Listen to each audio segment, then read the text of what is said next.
Il sera également présenté en clôture de cette rétrospective avec vous et avec Todd. Merci encore. May December entretient des échos, plusieurs échos avec Safe. Vous y jouez un rôle qui est en miroir de celui de Julianne Moore. Comment avez-vous approché votre rôle et ses échos avec Safe? Est-ce que Safe vous a nourri pour travailler sur May et December? I think it definitely has stylistic relationship to Safe in this sort of subtlety and nuance of the story and restraint, with a very evocative music, which we really used a lot while we were filming, which is I think that dissonance between the style of the acting and the storytelling and the music was very telling for where we were going stylistically, and was so helpful from Todd. And Todd and I talked a lot about the character and how to portray this actress, because an actress playing an actress, you can really go wild.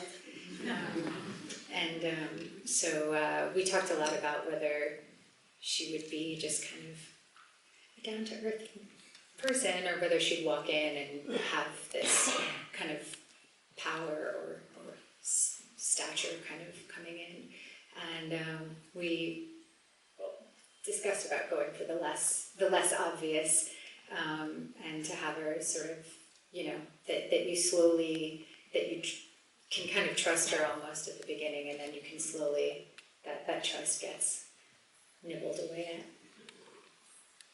Oui, il y a vraiment un lien assez étroit, assez proche, précisément dans la façon dont les choses sont suggérées, dans cette dimension cette subtilité, cette nuance et le fait que les choses apparaissent en filigrane et non pas de façon évidente, si ce n'est que ce qui s'est vraiment construit, l'espèce de synergie qui a fait le cœur du film, ça a été un va-et-vient entre le jeu d'acteurs, les enjeux qui se jouaient entre nous, et une musique entêtante, très présente, que nous avons beaucoup entendue aussi au moment du tournage et qui garde une place prépondérante dans le film, et ça c'est une parenté très, très claire avec Safe. Et ça a été une recherche entre Todd et moi. On s'est vraiment interrogé sur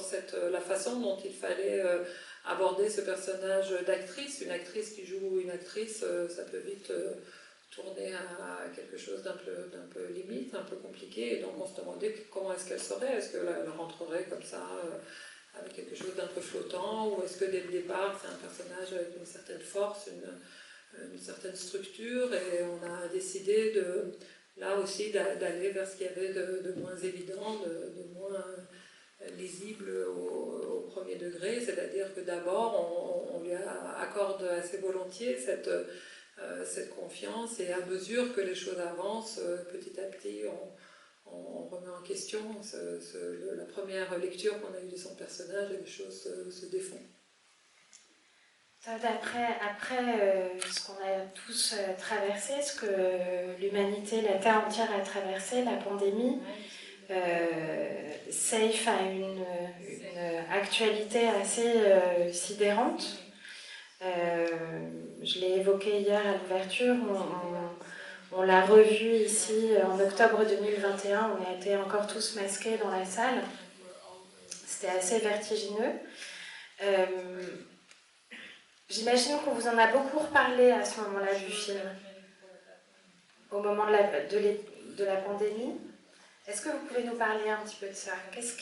Quels retours ont été faits auprès de vous sur le film à ce moment-là? It was a film that came up in people writing thinking during COVID. We had a lot of time to think and reflect. So the film was brought up. There were several articles that were written about the movie, and talking about it, sort of anticipating themes and issues around, you know, toxicity and how we have to remove ourselves from each other to survive, you know, pandemics and social crises like COVID was. Yeah, it was so interesting to watch it tonight. I didn't watch it during all of COVID. I was like, I have enough COVID in my life. But yeah, I mean, these are, you know, I think the cost of, I mean, what was, you know, on the one hand, COVID isolated all of us from each other and made us mistrust each other and not know how to be around each other. And then it was almost so powerfully a contrast when the George Floyd protests erupted right at the sort of heels of one of the cycles of COVID. And all of a sudden those streets that had been cleared empty were full of people. And of course there was a sense of promise in those moments where you felt that people had to come together and be together and risk even contamination and infection with each other over issues that were larger than that. And so there were, you know, the whole thing I think we've been learning and figuring out how to understand.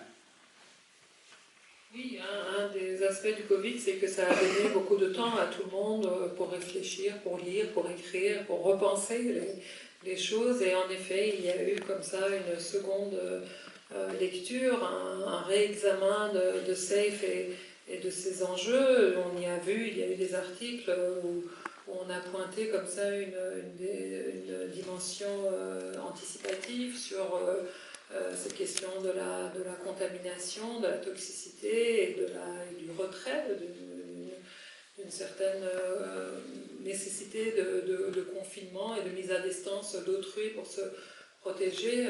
Et tout ça a été en effet pointé, mais c'est moi, comme je vous le disais, j'avais pas vu le film depuis longtemps et je l'ai surtout pas regardé pendant le Covid. J'avais assez avec le Covid, je n'avais pas besoin de me replonger dans ça, mais pour autant, ce que je me dis, c'est que c'est vrai qu'on a vécu ça, ça a été poussé à l'extrême, cette sorte de méfiance entre les êtres, de se dire que le salut ne passait que par la mise à distance et par l'évitement de la contagion, mais c'est aussi dans ce même mouvement que des protestations comme celle autour de la figure de George Floyd ont eu un retentissement et cette espèce de marée humaine que l'on a vue dans ces rues complètement vides et vidées de toute vie et de toute réunion sociale nous ont aussi rappelé à quel point il nous était nécessaire à tous de pouvoir nous retrouver et nous regrouper autour d'enjeux qui finalement dépassaient encore cet enjeu-là. Donc c'est dans cette dynamique, dans cette réflexion à double tranchant que tout cela nous a revenu. Todd, Nathalie, merci beaucoup.